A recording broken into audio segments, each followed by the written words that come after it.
R$14.000. Deus nos surpreendeu de uma maneira tremenda. Eu pensei que não ia pagar nem as despesas. Assim é Deus. E é sobre isso que eu quero falar com vocês, gente. Sabe por quê? O grande problema nosso se chama incredulidade. E hoje eu quero falar sobre o resultado da incredulidade. Vocês sabiam que tem resultado? A gente acha que incredulidade não tem um resultado. E você vai ver que a incredulidade tem um resultado terrível. Olha quem está chegando, gente. Minha convidada. Como que é o nome mesmo? A Luzia. Sejam bem-vindos, tá bom? Resultado da incredulidade. Abram suas Bíblias em Êxodo capítulo 3, verso 7. Êxodo 3, verso 7. E disse o Senhor: tenho visto atentamente a aflição do meu povo, que está no Egito, e tendo ouvido o seu clamor por causa dos seus exatores, porque conhecia as suas dores, portanto desci para livrá-lo da mão dos egípcios, e para fazê-lo subir daquela terra, a uma terra boa e larga, a uma terra que mana leite e mel, ao lugar do Cananeu, do Eteu, do Amorreu, do Perizeu e do Eveu, e também do Jebuseu. Então a primeira coisa que você tem que ver, que quem planejou a saída de Israel do Egito, quem determinou o local, quem deu a promessa, foi quem? Deus. E é isso que nós temos que compreender. Na nossa vida, há uma estratégia de Deus, há um plano de Deus, há algo que Deus já planejou na nossa vida. Por isso que a incredulidade é uma declaração muito forte contra Deus. Porque se nós acreditarmos em Deus, confiarmos nele, nós vamos colher o melhor da terra, sempre o melhor da terra. Nós vamos ver o projeto de Deus se realizar na minha vida. Vejam só, Israel está no Egito por um motivo. Porque José foi para o Egito. José foi preparar toda a estratégia de Deus para salvar Israel da seca e da fome. Então olhe quanto que Deus está na frente da realidade. Gente, Deus está na eternidade. Sabe para onde Deus está olhando para mim hoje? Deus já me vê, não aqui. Por mais que Ele me veja nessa situação, Ele está me vendo lá na frente. E é isso que nós temos que compreender. Um Deus que me vê no passado, no presente e no futuro, por que eu não creio nele? Eu quero que você se pergunte, por que eu tenho dúvida de Deus?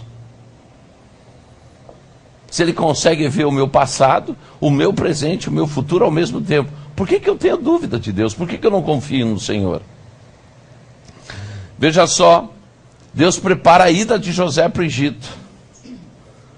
Faz toda a estratégia da vida de José, para quando a terra estivesse numa situação de crise, José fosse o segundo homem do Egito, para que Jacó, o seu pai, descesse para o Egito, não só fosse suprido nas suas necessidades, mas recebesse no Egito a melhor terra que existia.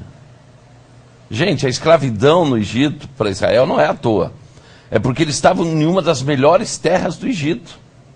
Não foi dado qualquer lugar para Israel. Só que começou a acontecer o que acontece com a maioria dos crentes. A terra era boa, e daí começaram a construir, e depois começaram a ter rebanho, e começaram a casar e se dar em casamento, e daí começaram a cuidar dos filhos, e daí começaram a querer ganhar mais dinheiro, e depois quiseram ganhar mais dinheiro, e depois quiseram ganhar mais dinheiro, e depois quiseram construir mais, e depois começaram a viver e viver e viver, e se acomodaram. Essa é a nossa situação. Quase sempre quando a gente vem para Jesus, é como se a gente tivesse em uma seca terrível. E agora vem a água da vida. E começa a acontecer algumas coisas. Nós aceitamos Jesus, a situação financeira muda, a situação espiritual muda, a minha situação de alma também muda. Eu antes era depressivo, era triste, tinha um espírito de perseguição sobre mim, tinha enfermidade, tinha um monte de coisa, mas Jesus entra na minha vida e não tem como não mudar. Jesus muda qualquer situação e vai mudando, mas daí eu sofro a pior coisa que posso sofrer, a acomodação. E pergunto para vocês, e agora? E agora? Agora Deus vai mexer com o Egito, com o Faraó, para trazer uma escravidão, para começar a incomodar. Você tem que compreender que o Senhor de vez em quando põe um espinho na carne para nos incomodar, porque nós estamos o quê? Muito no conforto, muito acomodado. E eu quero a bênção, se torna maldição, e agora o povo é obrigado a sair do Egito. Mas o projeto é de Deus. E vai para onde? Gente, tem um povo lá na terra. A terra é boa, mas o povo era terrível. Os Deus diz assim, vocês vão ocupar aquela terra daquele povo. E declarou para Moisés como seria a terra, e já falou, é uma terra que mana leite e mel.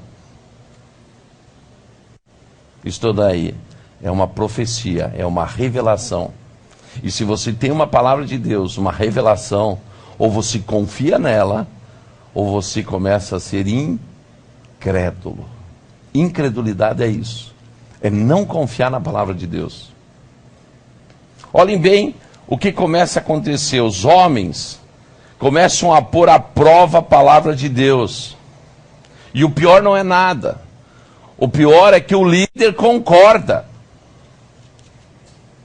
O pessoal de vez em quando me vê nervoso, brigando aqui, porque eu não concordo com certas coisas que dizem, porque o pior pecado que tem é um líder que tem a palavra de Deus e concorda com os incrédulos que falam besteira. E Moisés concordou. Quer dizer, Deus falou com Moisés.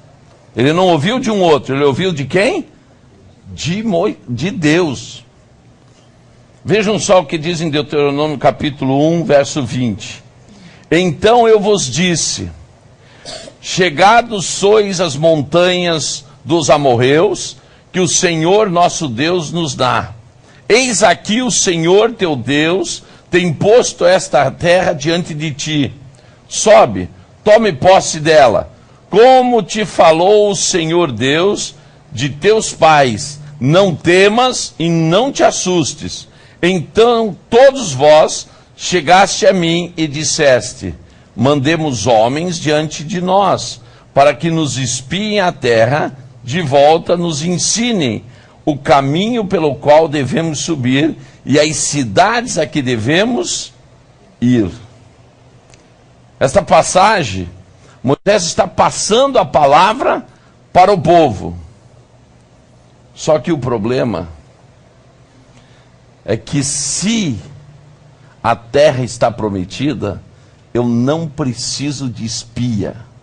Eu só tenho que confiar. O problema é que nós ficamos como cego, tateando, em vez de acreditar na palavra de Deus, nós começamos a fazer tentativas. Nós não seguimos cegamente as promessas de Deus. O Senhor diz assim, tudo posso naquele que me fortalece. E por que eu não creio nisso?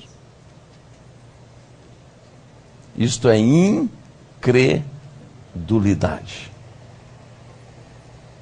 Diga para o teu irmão, mas incredulidade tem um preço. Eu não vejo ninguém pedir perdão por incredulidade. A gente não vê ninguém pedir perdão por falta de perdão. Senhor, me perdoa porque eu não consigo perdoar fulano de tal. Você já viu alguém pedir perdão? Já, eu nunca vi. Ninguém pedir perdão porque não consegue perdoar. Você não vê ninguém pedir perdão por incredulidade. O pessoal pede perdão por um monte de coisa. Mas incredulidade é um dos pecados mais graves que tem. Porque eu estou dizendo para Deus assim: Deus, você não é meu Deus. Eu não acredito no que você fala. Eu não acredito nas promessas que você usou os profetas para me falar. Eu não acredito.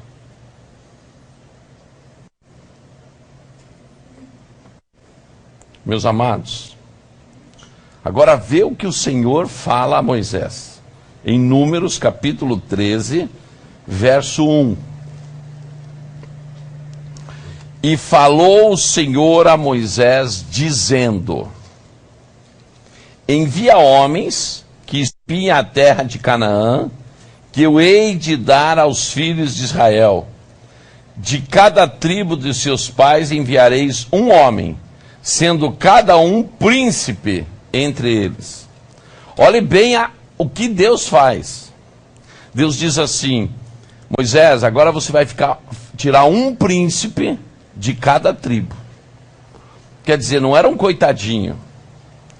Não era alguém sem preparo, era um líder. E isso é muito importante. Nós somos treinados no exército do Senhor, podemos começar como soldado, mas Deus vai nos preparando, porque um dia, em alguma coisa, em qualquer situação, nós seremos usados por Deus como líderes. Você tem que entender que na palavra de Deus diz que você não nasceu para ser cauda, mas nasceu para ser cabeça. Isso significa que Deus vai te preparando, te treinando, te preparando, te treinando, porque um dia você vai ser um líder. Em alguma coisa, Deus vai te usar como líder. Agora, já imagina uma coisa. O que vocês acham de um líder ir espiar a terra e vir com uma noção totalmente contrária à promessa de Deus?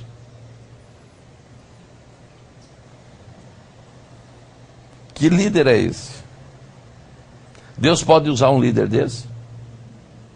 Então você tem que saber que quando diz ali, envia homens, na verdade no hebraico, a palavra está assim: envia tu homens, envia você, Moisés, homens. Eu não preciso enviar homens. Eu me basto na minha palavra. É que nem aquela história que acontece muito em igreja. Vamos fazer isso. Não, pastor, vamos criar uma comissão para ver, analisar os preços, ver isso, ver aquilo, ver não sei o quê. Isso é coisa de homem, gente. Deus se basta pela sua própria palavra, a ponto dele chegar e procurar uma testemunha para testemunhar o ato dele, e ele não ter, e ele dizer assim: eu testemunho a mim mesmo. Deus é Deus. Vejam só, pois quem queria, na verdade, enviar homens para espiar a terra, não era Deus. É isso que nós temos que compreender.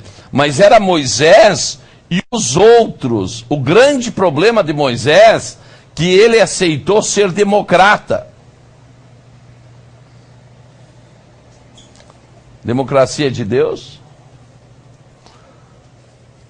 Qual é o contexto de democracia? É o poder que vem do povo para o povo. Deus não aparece em momento nenhum aí. Porque Deus tem reino. E reino, o rei fala, os outros obedece. Não existe democracia. Deus já tinha falado, vocês vão entrar na terra prometida, na terra que mana leite e mel. Precisa espiar a terra? Deus está te falando hoje. Eu já te falei para você o que vai acontecer na tua vida. Eu já te falei o que vai acontecer no teu ministério. Eu já te falei por que te chamei. Eu já preparei tudo na tua vida. Está duvidando por quê? Vocês estão me entendendo? Amém. Ai, pastor, será? Será? Eu fico quieto assim, mas por dentro digo, meu Deus do céu, como pode essa incredulidade toda? É onde a natureza humana sai pelos narizes, pela boca, pelo olho, pela orelha, por tudo. Aquela fragilidade humana, quando Deus diz assim, eu fico impressionado quando eu ouço o Gideão. Oh Senhor, eu sou menor dos menores, eu sou menor da minha família é menor de Israel, a minha tribo é a menor de Israel. E o anjo olha para ele, deve ter dado um empurrão nas costas e diz, vai desta tua força. Quer dizer, o menor dos menores do menor, Deus confia. E você que está com o maior, não confia no maior. Põe em dúvida a Deus. Gente, olha só o que Deus faz. Manda você, homens. Eu não preciso mandar ninguém. Eu já disse que a terra é tua. Eu já disse que a vaga é tua. Eu já disse que ninguém disputa o teu lugar. É teu. Ai, pastor, eu preciso de uma oração, porque amanhã eu vou fazer um concurso. Para quem Deus já disse que passou, para quem tem dúvida. Eu fico de boca aberta com esse povo.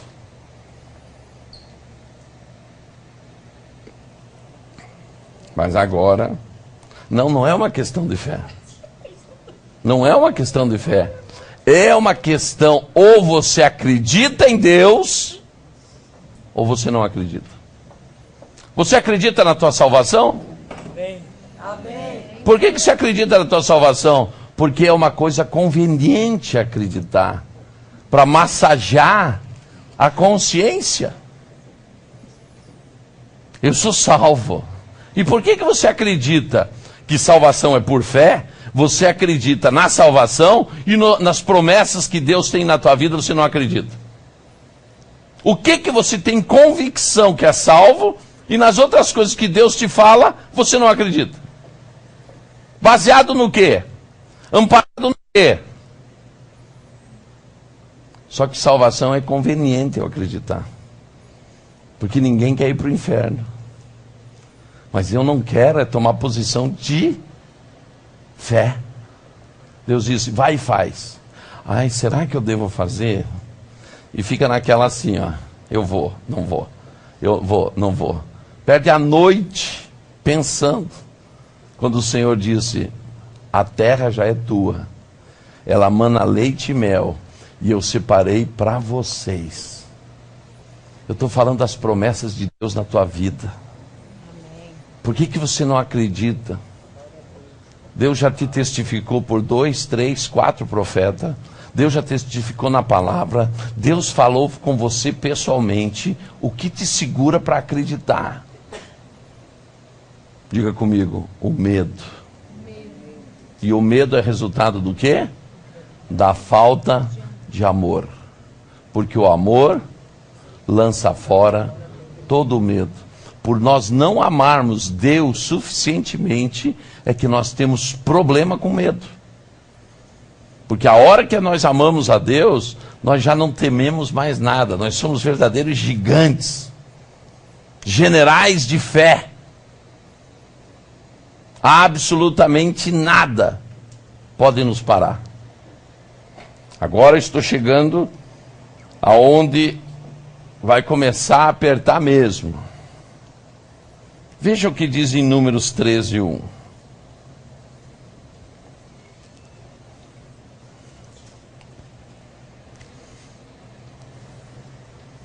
Esta semana eu fiz um levantamento do telhado da igreja.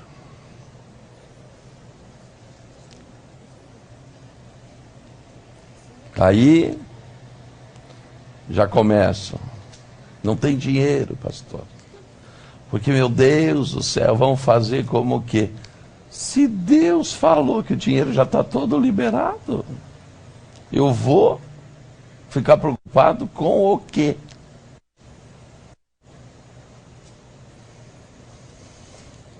E falou Números 13, de 1 a 2. Diz o quê? Quem pode ler para mim?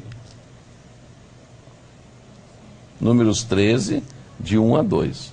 E o Senhor disse a Moisés: envia alguns homens em missão de reconhecimento à terra de Canaã, terra que dou aos israelitas.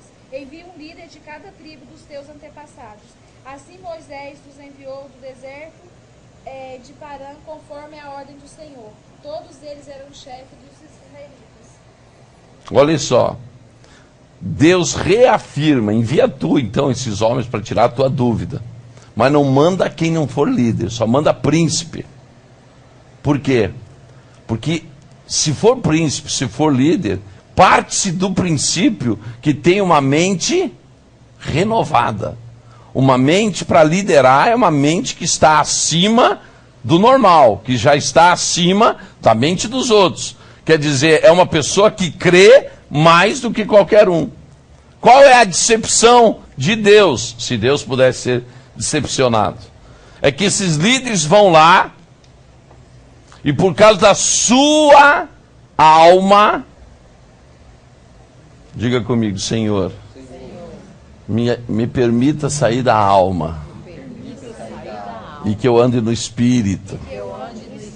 O grande problema nosso é que nós andamos mais na alma e não andamos no Espírito. Se andássemos no Espírito, estaríamos andando na dimensão espiritual do tudo posso naquele que fortalece. Nada é impossível para aquele que crê. O problema é que nós vivemos na alma e a alma, ela contribui contra mim.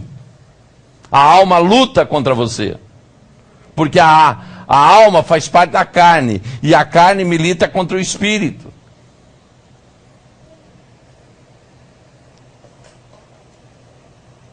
Aí vieram, olha a cabecinha deles, dá uma olhada. E eles voltaram, Números 13, 25 e 27. E eles voltaram de espiar a terra, ao fim de 40 dias. E caminharam, e vieram a Moisés e Arão, e toda a congregação dos filhos de Israel no deserto de Parã. Não é Pará, é Parã. E em Cádiz. E deram-lhe notícia a ele e a toda a congregação, e mostraram-lhes o fruto da terra. Quer dizer, eles trazem uma coisa palpável. Eles trazem os frutos da terra. Eles agora trazem a prova que Deus falou a verdade. Porque Deus disse o quê? A terra que mana leite e mel. É uma terra fértil, uma terra boa, uma terra preparada, uma terra que vocês serão prósperos, uma terra maravilhosa. E eles vão lá e conseguem trazer no mundo material a prova da promessa de Deus. Só que agora vocês vão ver a mente deles. Isto que é o pior. O que está caminhando na tua mente? Quais as sementes que você deixou entrar na tua mente? Quais as sementes que você deixou entrar na tua alma? Querem ver o que eles dizem? Fomos à terra, aqui nos enviaste, e verdadeiramente mana leite e mel, e este é o seu fruto. Então quer dizer, a parte da promessa, que mana leite e mel e frutos, eles acreditaram. Só que a história não acabou aí. Agora é que começa a situação difícil. eles começam a declarar assim: mas a nós parece. Diga para o teu irmão, é melhor não abrir a boca de vez em quando. Porque agora vem os argumentos da alma. Quer dizer, as evidências da palavra de Deus estão aqui. O que Deus nos prometeu estão aqui. Mas a nós parece que somos como gafanhotos. Diga para o teu irmão, o que você pensa é o que você é. Tem gente que pensa assim: eu sou um coitadinho. Porque eu não vou conseguir. Realmente, é isso aí que você é, um coitadinho. Não vai conseguir. Porque esta é a semente que está plantada na tua mente, na tua alma. Por isso que você não consegue andar por fé. Por isso que você não consegue crer. Por isso que você não vai além. Porque uma semente terrível foi plantada junto com o trigo que o Senhor planta. Que se chama o quê? Joio. E sabe qual é a diferença do joio para o trigo? É que quando amadurece, você vai conhecer a diferença do trigo para o joio. Porque o trigo fica arcado e o joio fica de pé. Porque o trigo tem peso porque frutificou. E o joio está sem nada, por isso que ele fica de pé, por isso que não tem peso. Gente, fruto pesa. Fruto de fé pesa. Por isso que quando a navalha passa, só corta o joio. Quando o ancinho, a foice, o que for que vai usar, passa, só corta o joio. Porque o trigo não tem tempo de ficar olhando para coisa que não presta.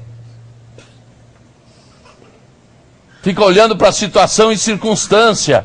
Quem tem fruto não olha para a situação e circunstância. Quem tem vida com Deus não tem tempo de olhar para a situação e circunstância, porque só está olhando para Jesus. E quase sempre, sabe como a gente olha para Jesus? Assim.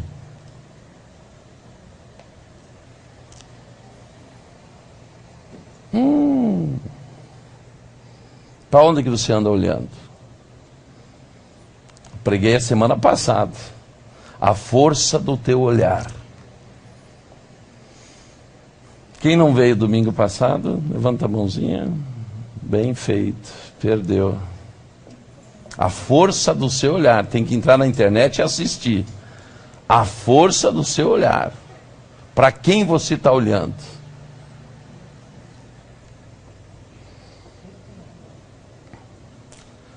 Meus amados, após 40 dias, descobriram os espias o que já era revelado por Deus. É a história do incrédulo. Deus já falou, você vai fazer isso, vai fazer isso, vai fazer isso. Daí chega, passa todo o período, daí ele chega, não é que aconteceu?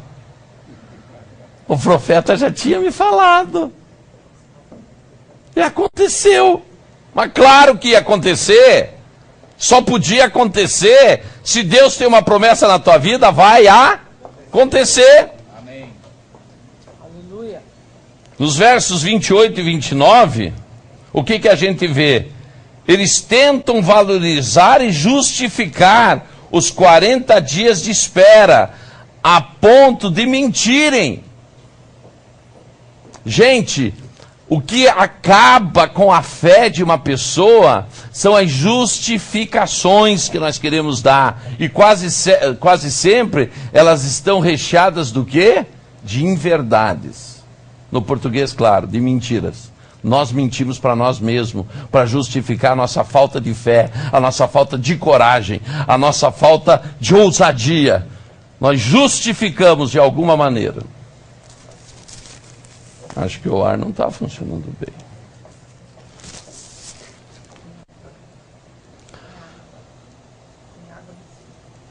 Aos nossos próprios olhos, como gafanhotos, e assim também o éramos aos seus olhos. Quer dizer, eles tiram uma conclusão que o povo de Canaã via eles como gafanhoto. É mentira, gente. Isso é mentira. Eles não falaram com ninguém para saber a opinião deles. Mas para justificar a sua incredulidade, eles chegam a ponto de mentir. Depois falou o Senhor a Moisés e a Arão, dizendo, veja aí, Números 14, 26. Olha a resposta de Deus. Até quando sofrereis esta má congregação que murmura contra mim? É isso que você tem que saber. Quando você duvida de Deus, quando você não acredita nas promessas, na verdade é o quê? É uma murmuração contra Deus.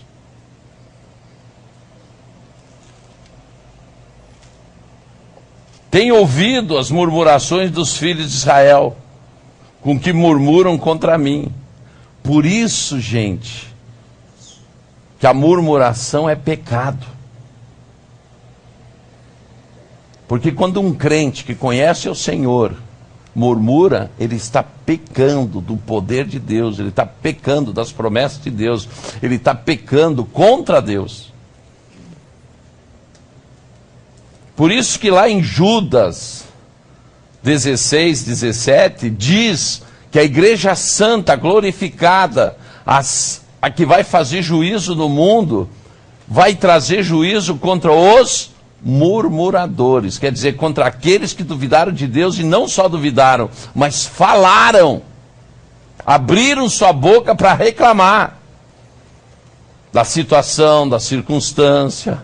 Senhor, você me abandonou, Senhor, olha aqui eu.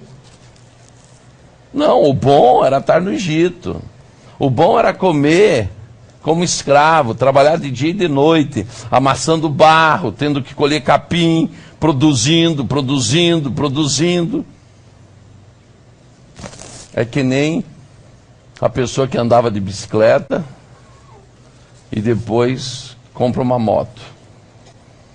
E daí todo dia reclama, pois é, eu tinha que ter um carro, veja só, a chuva me atrapalha. Não, o bom é ir pedalando, faz bem para a saúde, pelo menos, né? Do que você tem reclamado da tua vida? Deus não tem te cuidado. Ah, mas eu não tenho aquilo. Mas Deus não tem te cuidado. Pode ser que o desejo do teu coração ainda não se cumpriu. Mas o que tem te faltado?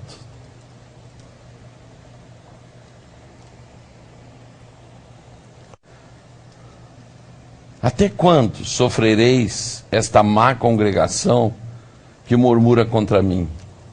Tenho ouvido as murmurações dos filhos de Israel, com que murmuram contra mim. Dize-lhes, vivo eu, diz o Senhor, que como falaste aos meus ouvidos, assim farei a vós outros. Neste deserto cairão os vossos cadáveres, como também todos os que vos foram contados, segundo toda a vossa conta, de 20 anos para cima, os que dentre vós contra mim murmuraste. Sabe o que significa isso? A incredulidade tem uma consequência. Qual é a consequência? Qual é o resultado da incredulidade? A morte. Você fala de Jesus para uma pessoa e ela duvida. Tem uma consequência. Você fala com um crente que as promessas de Deus para ele são aquele e ele duvida. Tem uma consequência, tem um resultado. E aqui Deus decreta agora: quem for acima de 20 anos não sairá do deserto. Quer dizer, saíram do Egito, saíram da escravidão, mas erraram no ponto essencial: acreditar no Senhor. De que adianta você sair do pecado, sair do mundo, sair do Egito, e na hora que você está nos braços do Senhor, teu nome escrito no livro da vida, você duvida do que Deus pode fazer? A consequência disso é o quê? A morte. Resultado da incredulidade. Poderiam ter atravessado o deserto no período de 8 dias e 14, ou melhor, de 8 dias a 14 dias. Levaram 40 anos. Um ano para cada dia de incredulidade, além da morte no deserto. A Bíblia diz que um ano, ou melhor, um dia, é igual a um ano. E um ano é igual a um dia. 40 dias de incredulidade. Custou 40 anos no deserto. Até que toda aquela geração morreu. Sabe por quê? Porque não se pode entrar na promessa de Deus com uma mente sem restauração. E de 20 anos para cima, não tinha mais como mudar a mente das pessoas, porque a mente das pessoas eram mentes escravas.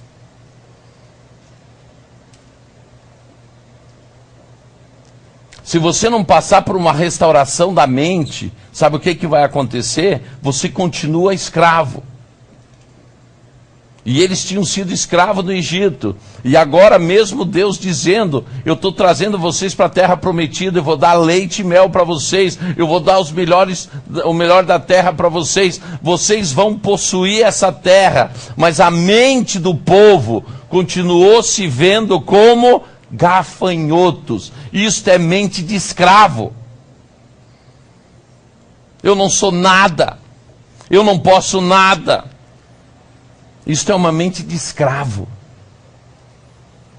Quando o Senhor está dizendo assim, ó, só os príncipes, só os líderes. Você tem que saber que o líder, ele influencia a mente dos seus liderados. Se o líder tem uma mente de escravo, os liderados também serão influenciados para viverem na escravidão do medo, na escravidão da falta da coragem, da falta de ousadia, de não dar um passo de fé. Mas o Senhor te chamou para ser vitorioso. O Senhor não te chamou para ser covarde. O Senhor não te chamou para ficar escondido numa situação, nem ser um argumentador. O Senhor te chamou para ser um conquistador. Agora eu pergunto para vocês, quando você fala com um conquistador, o que você vai ouvir dele? Eu vou conquistar essa terra e tal. Ou você vai ouvir assim, não, eu acho que não vai dar, estou pensando em nem ir mais. O Senhor tinha chamado Israel para ser conquistador, tomar posse da sua herança que ele tinha dado. Amém? Até quando ficarás desse jeito, o Senhor sempre diz, tateando entre lá e aqui. O pior é que a Bíblia diz assim, que tem alguns líderes que nem deixam, quer dizer, não entram e não deixam entrar. Isso que é o pior. Foi o que aconteceu com Israel. Os líderes tiveram a opinião de ir, mas no meio tinha 2. Diga pro teu irmão assim, ainda bem que tinha 2. Quem eram os 2? Josué e Caleb. Eu e a Marili, nós tivemos a oportunidade de ir em Hebrom. Hebrom é o berço de Isaac, é o berço de Jacó, é onde nasceram os patriarcas de Israel.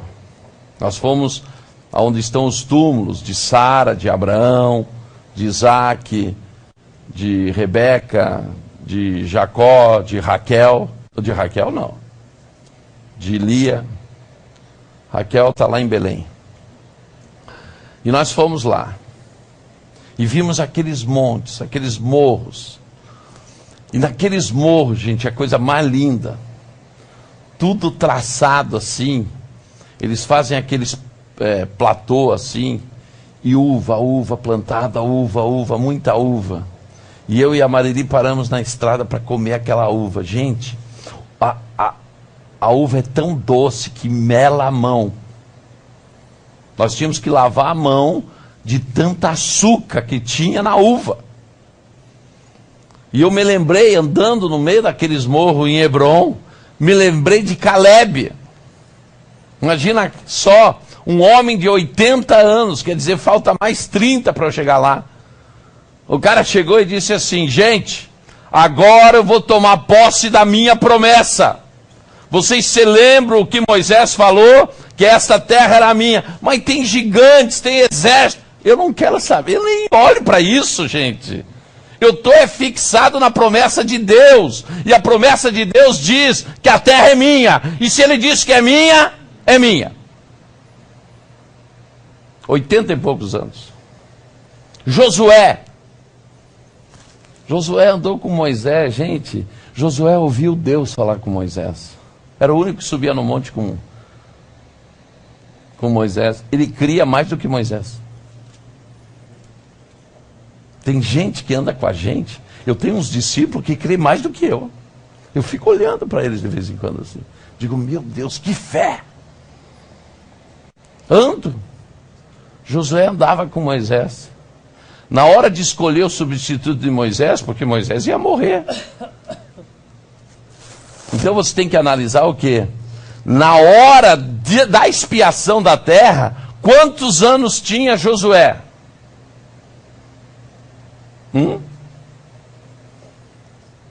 Quantos anos tinha Josué? Não tinha 20 anos. Porque todos que tinham 20 anos morreram no deserto. Josué e Caleb não morreram. Significa que eles estavam com menos de 20 anos. Por isso, gente, que os jovens de uma igreja são fundamentais para o grande mover do espírito de uma igreja. Porque o jovem tem uma mente aberta. Quando a gente começa a pegar uma certa idade, a gente começa a se acomodar. Entendeu? Os jovens, eles já vêm empurrando a gente. Vai. Não deixa a gente se acomodar. Josué foi esse menino. Não tinha 20 anos quando subia no monte com Moisés. Daí Deus diz assim: Josué, Moisés é morto. E sabe quem vai herdar a promessa? Você. Diga pro teu irmão assim: meu irmão, se você for muito incrédulo, Deus vai achar um jovem para pôr no teu lugar. Mentes velhas é a pior coisa que existe. Tem velhos com mentes jovens. Mas a pior coisa que tem é quando nós temos uma mente velha. Ó dia, ó vida, tô cansado, vou desistir. Essa é a pior coisa que tem. Se Caleb queria a terra, agora Josué conquistou a terra. Olha só Josué.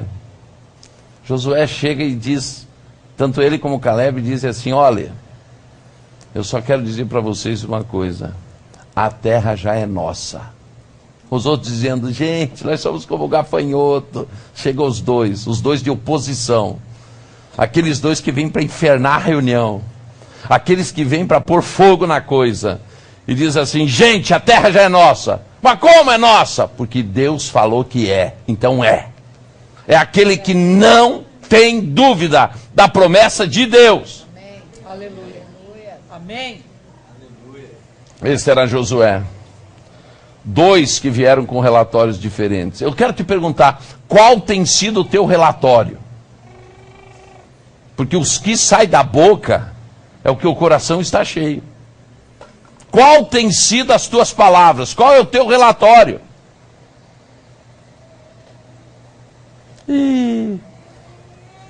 Tá uma porcaria. Olha como está o coração.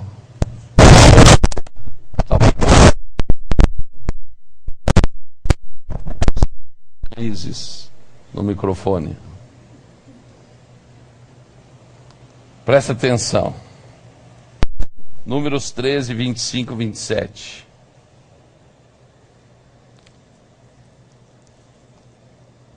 Não. Me perdoa. Resultado de crer e não crer, eu quero falar para vocês agora. Vou contar só a história. Números 14, 20, 38. E disse o Senhor: conforme a tua palavra lhe perdoei.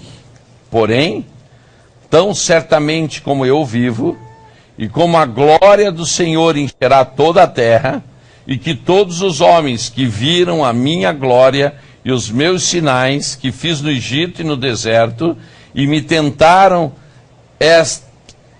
estas 10 vezes, e não obedeceram a minha voz, não verão a terra de que seus pais jurei, ou a que seus pais jurei, e nenhum daqueles que me provocaram haverá.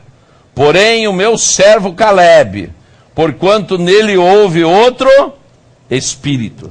Diga para o teu irmão: o incrédulo não está cheio do Espírito Santo. Se a tua boca fala o que o teu coração está cheio, significa o que está no meu coração é o domínio de outro espírito, que não é o Espírito Santo. Porque se eu estou cheio do Espírito, a minha vida é marcada por uma palavra: credulidade, fé. Fé nas promessas, fé em Deus. E quando eu sou incrédulo, é porque o meu espírito está possuído por outro espírito que não é o de Deus. Estão vendo o que a palavra diz? Ora, me perdi aqui. Não verão a terra que os seus pais jurei, e nenhum daqueles que me provocaram haverá. Porém o meu servo Calebe, porquanto nele houve outro espírito, e perseverou em seguir-me, eu o levarei à terra em que entrou, e a sua descendência a possuirá em herança. Gente, só tem direito à herança quem é filho. O incrédulo não é filho de Deus. É isso que nós temos que compreender, gente. A incredulidade é um pecado grave. Porque quem é filho tem direito à herança, tem direito às promessas. Ora, os amalequitas e os cananeus habitam no vale. Tornai-vos amanhã a caminhar para o deserto pelo caminho do Mar Vermelho.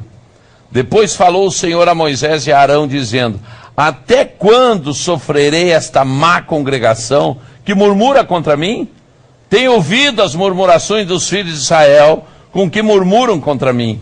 Dize-lhes: vivo eu, diz o Senhor, que como falaste aos meus ouvidos, assim farei a vós outros. Neste deserto cairão os vossos cadáveres, como também todos os que vos foram contados segundo toda a vossa conta, de 20 anos para cima, os que dentre vós contra mim murmuraste. Não entrareis na terra, pelo qual levantarei a minha mão, que vos faria habitar nela, salvo Calebe, filho de Jefoné, e Josué, filho de Num. Mas os vossos filhos, de que dizeis, por pressa serão, porém nela, e eles conhecerão a terra que vós desprezastes. Porém, quanto a vós, os vossos cadáveres cairão neste deserto, e os vossos filhos pastorearão neste deserto 40 anos, e levarão sobre si as vossas infidelidades. Vocês estão vendo o que a incredulidade provoca? Os filhos levarão sobre si a sua infidelidade. São as iniquidades. Nós ficamos desencapetando só certos capeta, mas um dos piores capeta que pode entrar na vida de uma pessoa é o quê?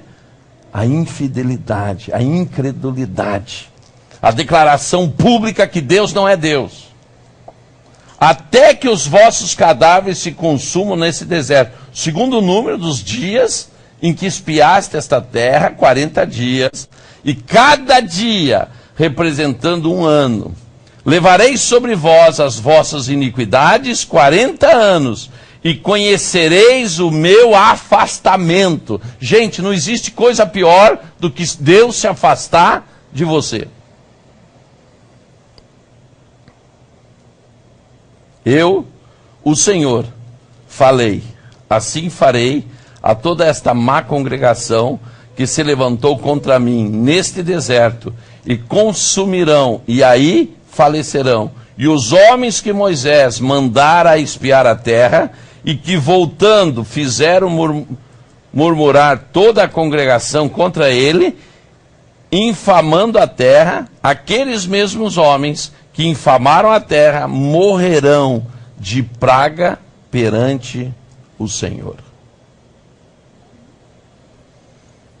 Ah, Deus é amor. É aqui que a gente vê o amor de Deus. Deus é amor, desde que você esteja reto com a sua palavra, porque senão ele se torna o quê? Juízo. Mas Josué, filho de Nun, e Caleb, filho de Jefoné, olha que nome bonito, Jefoné, né? Que eram dos homens que foram espiar a terra, ficarão com vida. Gente, você tem que decidir uma coisa, você quer vida ou morte?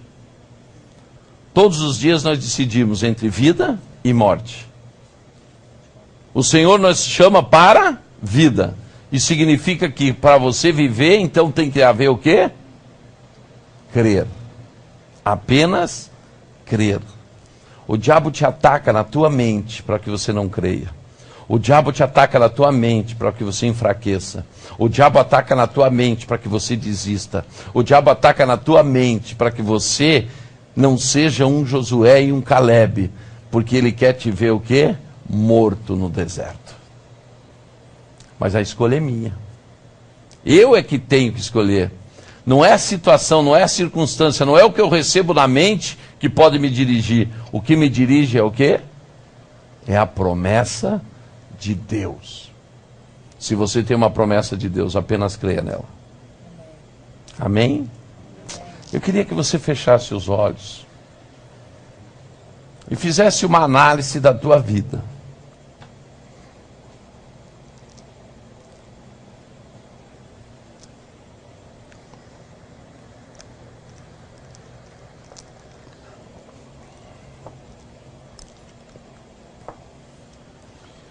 No que você tem acreditado?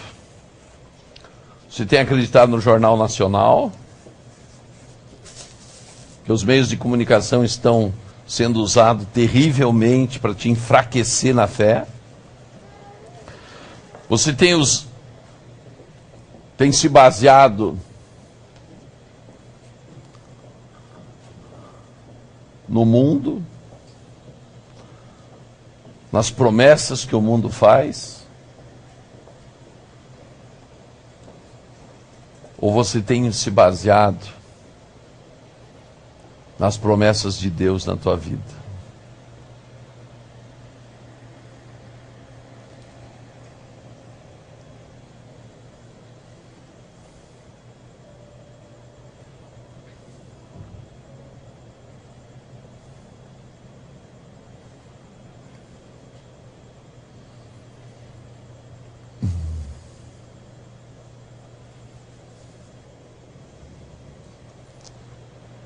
O que você tem crido?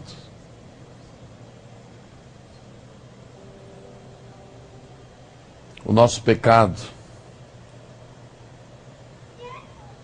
é como esses 10 jovens líderes,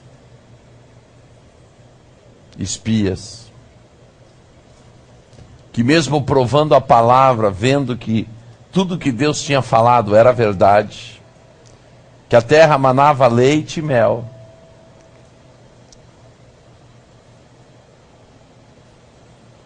assim mesmo não acreditaram no que Deus tinha falado. O que você tem acreditado?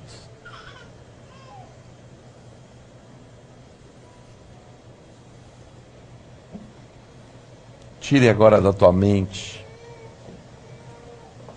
A palavra de Deus fala que de vez em quando nós temos que usar o sabão das lavadeiras para limpar da nossa vida tudo aquilo que não presta, tudo aquilo que não é de Deus, tudo aquilo que tem contribuído para eu negar Deus. A pior coisa que tem é quando nós negamos o Senhor. Imagina só Pedro, quando teve que reconhecer que tinha negado Jesus. E por que ele negou Jesus? Porque não acreditou na palavra de Deus. Olhou para a situação e para a circunstância e disse: Jesus está morto. Na verdade, ele nem estava morto, estava indo para a morte. Por isso que eu te pergunto hoje, no que você tem acreditado? Você tem olhado para a tua conta bancária, para a tua carteira? Quando a promessa de Deus é te prosperar, você tem olhado para isso?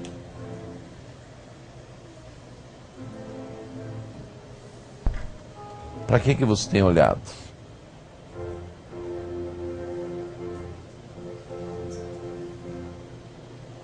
Se você tem deixado a incredulidade tomar a tua mente, peça perdão ao Senhor, se arrependa. Diga: Senhor, eu quero sair desse caminho de incredulidade. Porque se a consequência da incredulidade é a morte espiritual, eu não quero conhecer a morte.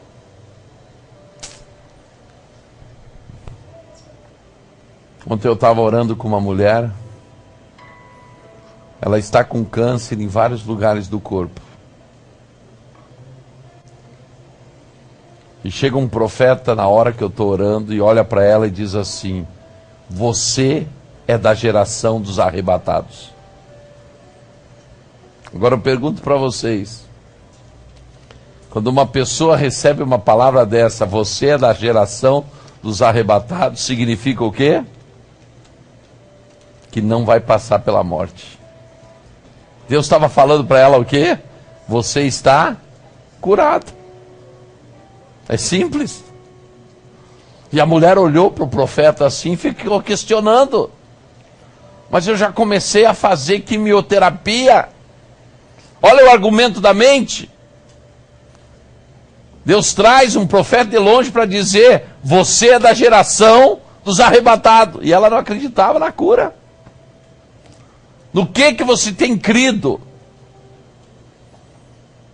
O que nós cremos é o que nós somos.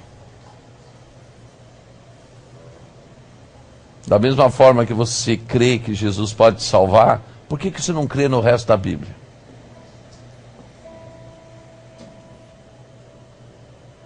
Peça perdão ao Senhor. A incredulidade é um pecado gravíssimo. Se pudéssemos avaliar pecados, a incredulidade nos leva à morte. Peça perdão ao Senhor.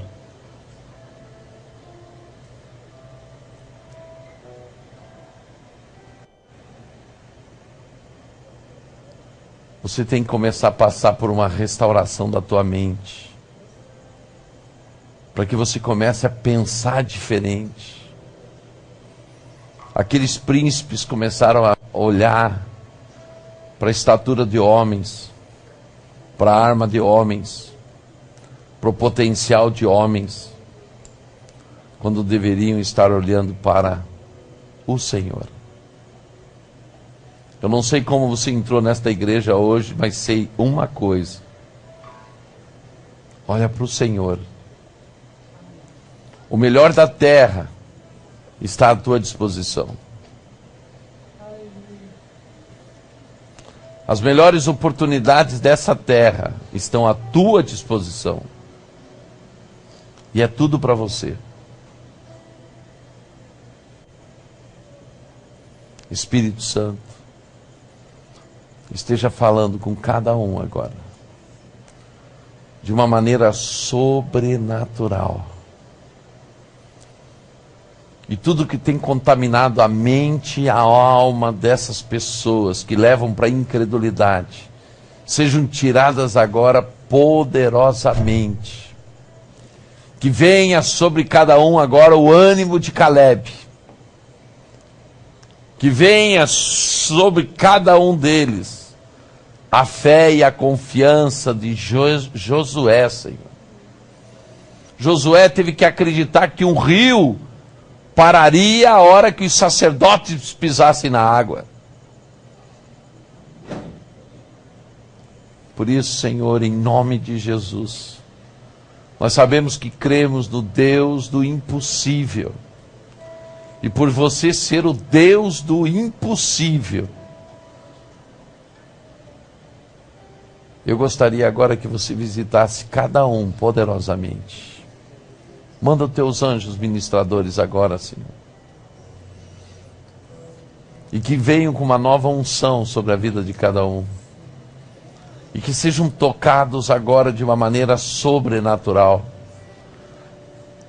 E que o que era fraqueza se torne fortaleza. E o que era dúvida se torne certeza. E o que era incredulidade se transforme em credulidade. E o que era falta de fé se transforme em fé. Senhor, em nome de Jesus, tira agora toda raiz de medo, toda raiz de falta de coragem, falta de ousadia. Dê agora, Senhor, a ousadia que cada um necessita para viver contigo. Que venha agora, Senhor, a unção de conquista. Que verdadeiramente possamos ser a tua igreja conquistadora. A que não se conforma com situação e circunstância. A que vive em outro nível espiritual. Uma igreja que crê na tua palavra, nas tuas promessas. Que tenha certeza do teu agir.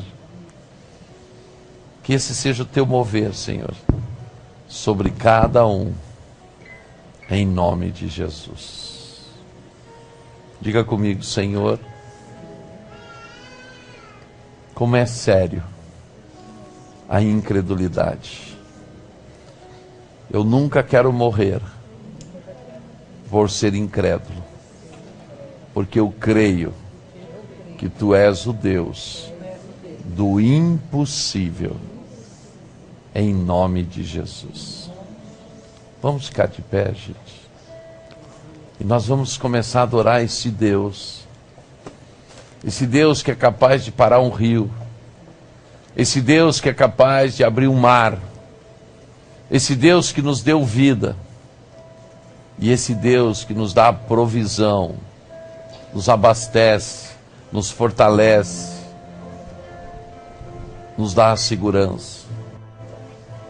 Esse Deus que escalou anjos especiais para estarem ao nosso lado dia e noite, noite e dia, cuidando de tudo. Vamos celebrar ao Senhor, vamos adorar ao Senhor agora, em agradecimento por tudo que Ele tem feito. Palmas, para nós se tornou a terra prometida, que mana leite e mel. Palmas é a terra das oportunidades que Deus nos trouxe. Aqui é a terra da conquista. Esta terra que tem sido usada por Deus tão tremendamente na vida de tantas pessoas. Agradeça o Senhor agora. Cultue o Senhor com o teu corpo, com a tua voz, com as tuas mãos, em agradecimento por tudo que Ele tem feito na tua vida, em nome de Jesus. Aleluia.